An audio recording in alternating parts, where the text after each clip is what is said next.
Ezra Levant here at the Ostrich Farm. I'm with Staff Sergeant Kris Clark of the RCMP, who I really appreciate. You've come down to give me some information. I know you've spoken to my colleague, Drea Humphrey. I appreciate that. Rebel News Armado is telling the other side of the story, and we're sympathetic to the ostrich farm and even the ostriches. But it behooves us to get your side of the story if the police indeed have a side. Maybe you could start by telling us who's here on behalf of the RCMP and what your mandate is. Yes, well, so in any situation where there's protest, we are an impartial party. So in this particular case, we're on site at the request of the Canadian Food Inspection Agency. And our role here specifically is public safety, to keep the peace, and to enforce the law if necessary. Now, I spoke to some of the other officers. They're coming in from pretty far afield. I mean, it looks like a pretty big operation. Are you at liberty to disclose how many RCMP are involved?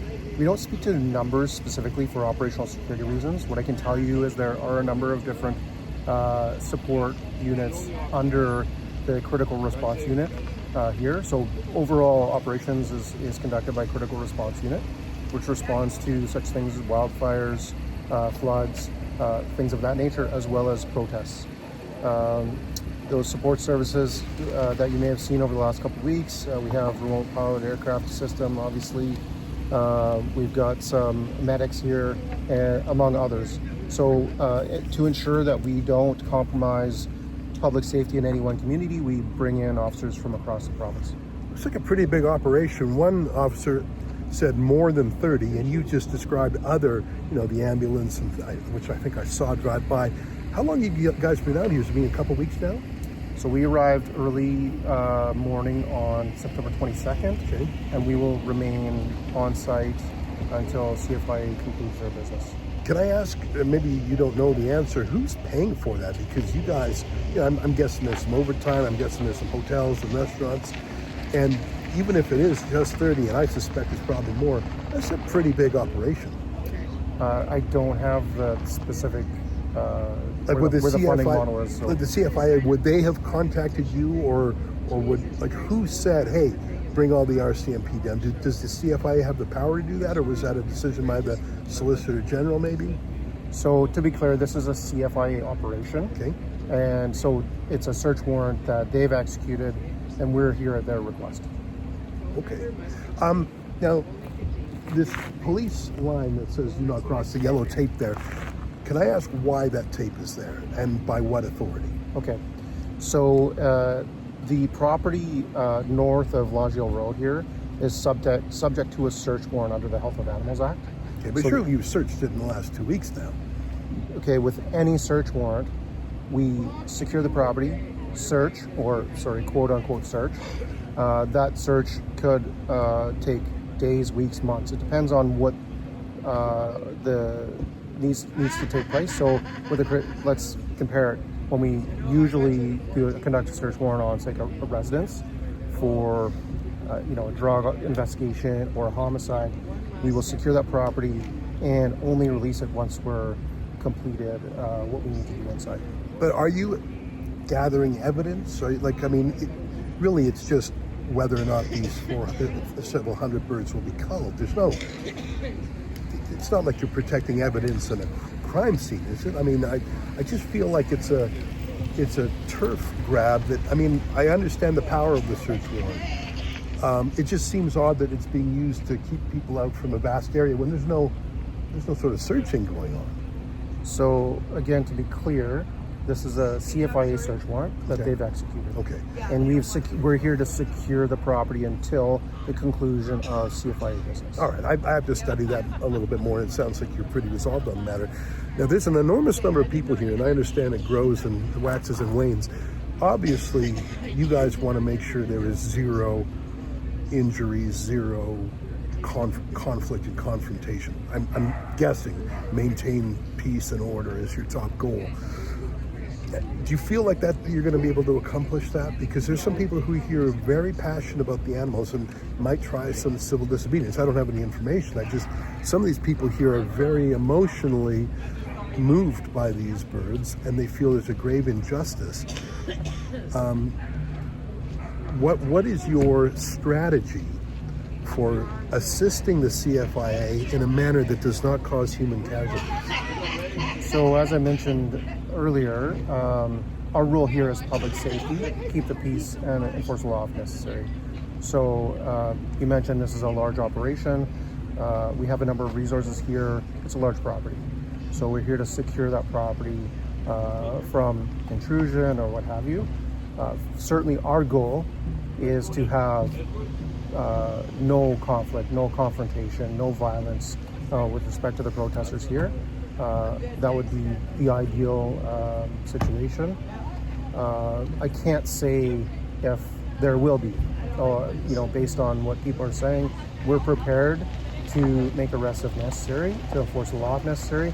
However, ultimately, we would rather make no arrests. A week or two ago, a farmer nearby let two Rebel News reporters get in a helicopter and take some images from above, which showed, I think, some interesting developments on the police side. I understand that there's now a ban on drones and airplanes. Is that accurate? So there was actually what's called a NOTAM, or a notice to airmen, at the time that the helicopter was up last week.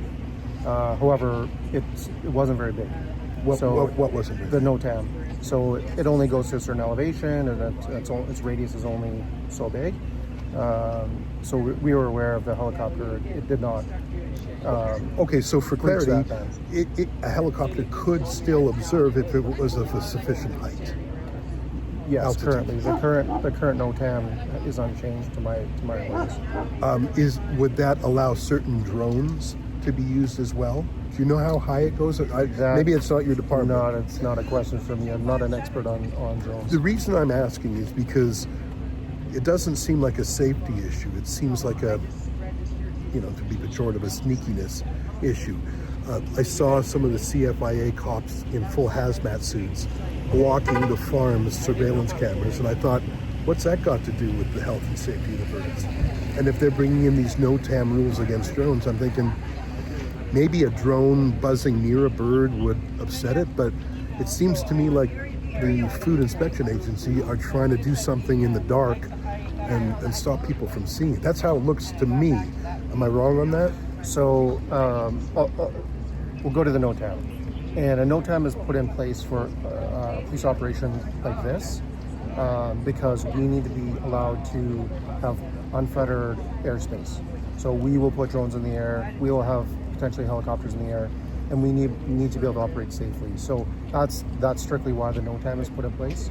I can't speak to the questions about CFIA. So whatever business they're doing, that's questions for them. Is there a spokesman for the CFIA here?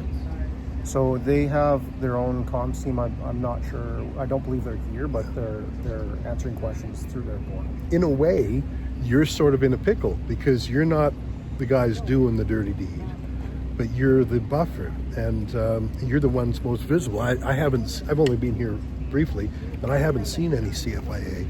Do they interact with the people here at all? Well, they're operating within the yellow search zone. Okay. So that's mostly where they're focused. And you are correct. We're the ones that are visible here. So it's important to understand that this is a CFIA operation.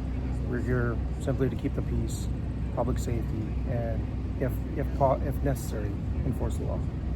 If the owners of the farm tried to restart the surveillance cameras, would that be something that you would impede? And I haven't spoken to them about this. I'm just thinking, for protecting people from intruding in the zone, I understand the search warrant. It would be like a house that was a crime scene. There's yellow tape, do not enter.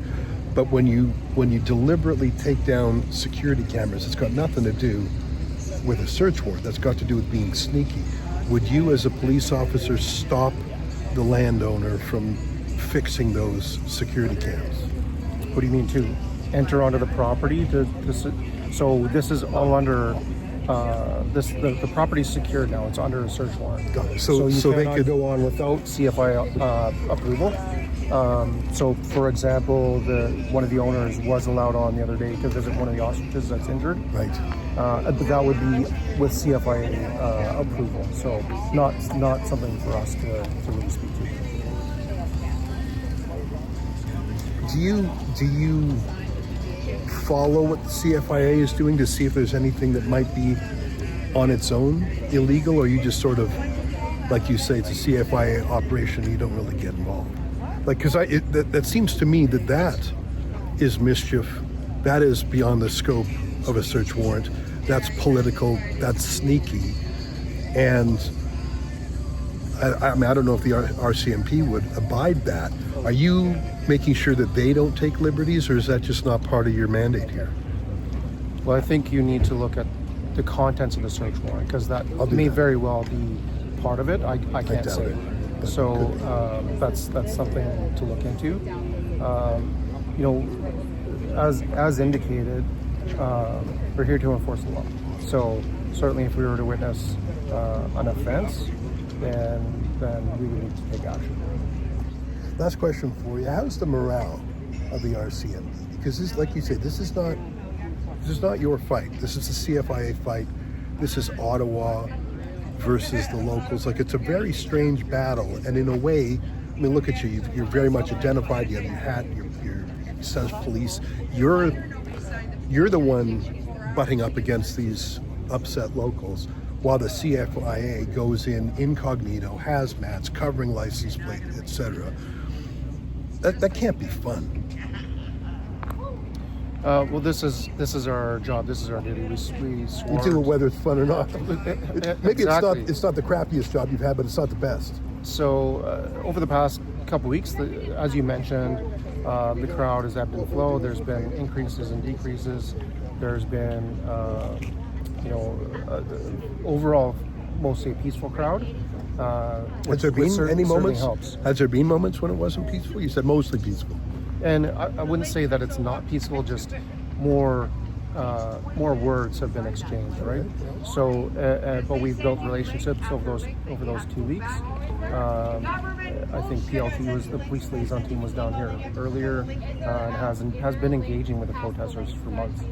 So from what I've seen overall, the morale is quite good. Certainly there's a lot of emotions here, as you said, and because animals are involved, so anytime animals are involved, there's always going to be emotions. It feels a little bit to me like the trucker convoy. I was in Ottawa briefly, and there was a festival feeling, there was a grassroots feeling, a dissident feeling. And I remember there was a calm before the storm. The police were there, and it was pretty chummy until things changed, and then it got sort of brutal. I sure hope that doesn't happen here. I hope it's a happy ending. Well, again, I can't really speak to what may or may not happen, right? We're here to ensure the public is safe, to keep the peace, and to enforce the law if necessary. So the CFI can continue to conduct our business. Once that's concluded, we will no longer be required. We're here to do that job until then. All right, well, that's your motto: maintain the law, maintain the right. Staff Sergeant Clark, thanks for taking some time with me today. No problem. Nice to meet you. Yeah, take care.